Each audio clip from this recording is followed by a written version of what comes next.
everyone, this is Tim from YourSixStudios. Today in this video, I'm going to go and show you how to easily set up your PlayStation VR2 headset. So let's go ahead and jump to the video right now.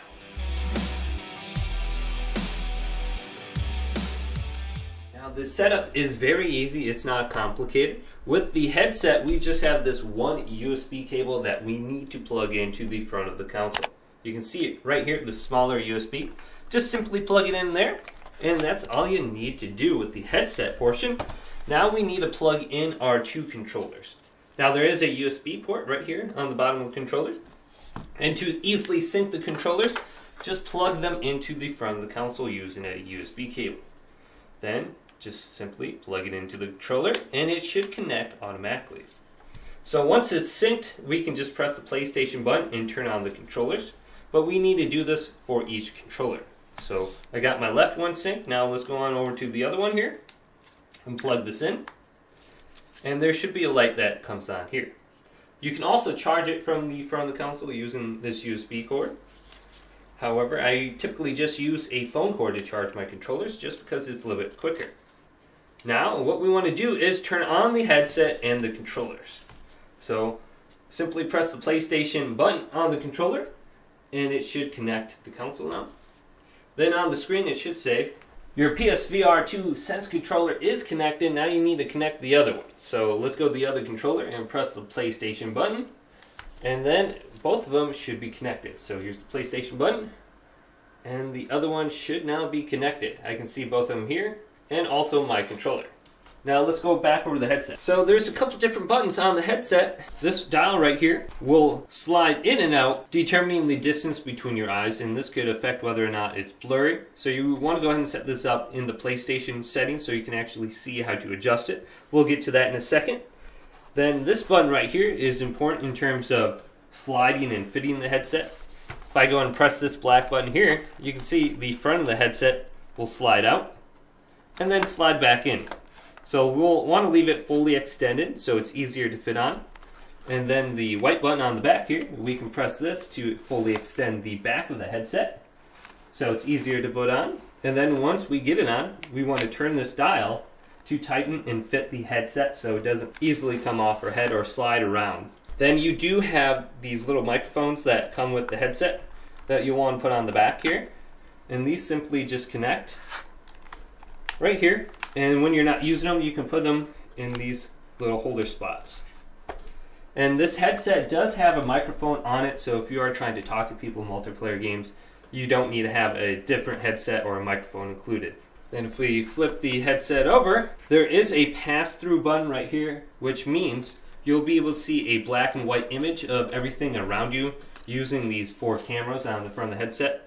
So if you need to go ahead and pick up your phone real quick, you really won't be able to read your text messages or anything like that unless you bring them very, very close to the headset, but it'll still be difficult to see.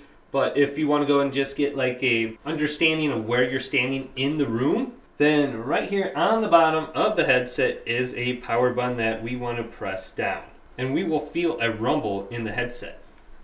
So I know it's turned on, and I can see the white light is turned on right here. Then on my screen it says, put on your VR headset. And I already have the front fully extended. And I'm going to extend the back of it by pressing this white button. Now I'm going to place it over my head. And if you're using glasses, no problem. It feels actually pretty comfortable when you're wearing glasses. Now I'm going to adjust the front and bring it closer to my face. And then I'm going to adjust the position and the height. And then I'm going to crank the dial on the back. Fit it tighter to my head so it doesn't move around. Alright, it looks like it's not blurry right here. Now, I already used my PlayStation VR headset and I set it up, but I'll bring you through some of the processes that you still need to go ahead and do. So it says, make sure you're holding your controllers. So another good thing to do is get your controllers in hand before you go ahead and put on your headset by putting them on your hand with the straps so they are ready to go. But you do have this pass-through mode that you can use to just see everything. Alright, so let's press the PlayStation button, make sure my controller's on. Press X. Checking your play area settings. Alright. It says, taking a while to find your play area, try looking around you. Okay. Let's set my play area by pressing X. and start scanning. Now we have to look around. All right, so look at everything. So I can see a chair right here, floor, board. Now let's even look up, get the ceiling, and get the walls because you might accidentally like punch a wall when you're playing, etc. Room scanning complete. All right, so press X now. Set floor height. Look at the floor of your play area. It should appear to be level with your floor. All right, so you can adjust the height with the controller stick. So I am about 5'11", let's just say that, and go to done. And you can choose stay seated or stand or move around. So I'm going to stand and move around. Press X on this. So you can edit your player area as well. So let's go to edit play area and I'll show you what this is like. So looking at the floor, you can see I have a plus and minus symbol. If I'm on the outside, it's a minus and I can shrink it. If I'm on the inside, when it turns blue, I can increase the play area. So I got this chair right here. That looks good. And I can walk out all the way over there. And I can increase it or decrease it right here. So this is actually really accurate. So if you're getting like to the edge of your play area when you're playing, you'll notice it and you'll see it in the game. So let's finish editing. Press X. And it says my play area is smaller than the recommended. So I'm just going to set this anyways. Now you can kind of like get an understanding what your play area looks like. It's a little small right there, but I can go all the way back here, which is kind of cool. Now let's press OK. Now you can still use this to play traditional PlayStation 5 games. And there are some settings that you want to go ahead and adjust. Now you should be getting like a 2D screen of your PlayStation 5 where you see a bunch of black stuff on the side like you're in a movie theater, etc. But we can go up to the top, to settings, and then go on under here, and we can find our PlayStation headset under accessories, and we can go to PlayStation VR2. We can set up the play area under here, set the floor height, the boundaries, set the sensitivity for how soon the boundaries of your play area is displayed. So I just have mine set to medium. You can clear the playroom data. I have eye tracking enabled. Now, something through the first time like setup you're going to do is adjust the eye tracking. So if I press X on here, this is what it will look like. So you'll have to go through this. So simply just look at the dots using your eyes, and it will set it up for you. So let's go to adjust eye tracking. Just follow the red dots. Easy enough.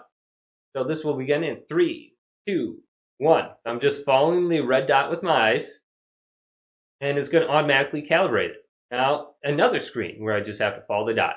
And at any point you don't understand the instructions, you can go to the VR headset and check how to put it on. So this is kind of what it looks like. You have that function button underneath. Then you have the adjustment button on top. Then you have the adjustment button on the bottom. And you can fit it to your head. And here's an important one to do. Adjust lens distance and VR headset position. So you want to make sure your eyes are directly in the center. And you have that dial on the side. You want to adjust that dial so the distance between your eyes is big enough. So let's increase my distance between my eyes or decrease it. So my eyes are directly in the middle of those two. Now another thing that you can do is adjust the screen brightness. So if you have sensitive eyes, you can actually decrease the brightness of the screen. Now typically I leave mine at like 90%. I don't have it up all the way. You can turn off the vibrations.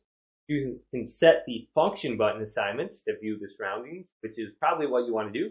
Or you can mute your microphone with it, which is helpful as well if you're going to be playing a lot of multiplayer games.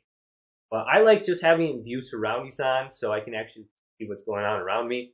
You can also calibrate the tracking on your camera.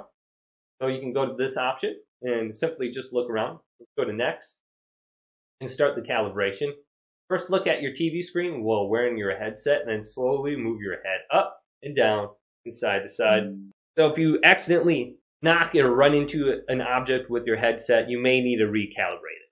And you can adjust the screen size, and just on this video recording, it probably won't make a difference, but when you actually have the headset on, you can bring it closer to your eyes or further away. And you can lock the audio position, and you can view the video output, which you definitely want to go to this setting right here. And you want to turn this option on. Output 120 Hz videos to your headset if you don't have this enabled. Well, if you don't have a 120 Hz TV or pass-through, you're not going to be getting 120 hertz on your headset. So make sure you have this selected. And then here is another setting, tracking support. You may want this on. This says turn on this setting if you experience tracking errors often, or if the VR screen moves around on its own. So if you got some sort of drift, turn this on. A frame is added around your TV screen to make it easier for your VR headset to recognize. And if you go back to accessories and you go to controller, you can change the vibration intensity for your controllers, the trigger effect, etc. If those are too strong or too weak, just go ahead and check that out. And also, if you are playing like non-VR games, like Call of Duty, there may be like a graphics options for like 120 hertz or performance mode that you will want to enable so you can actually take full effect of the 120 frames per second when you're wearing this headset. And Call of Duty is definitely still playable with this headset, even though it's not a VR game. So hopefully this video did indeed help you guys out. Leave it a big thumbs up and subscribe to my channel down below for more tech videos coming up next on YourSixGaming.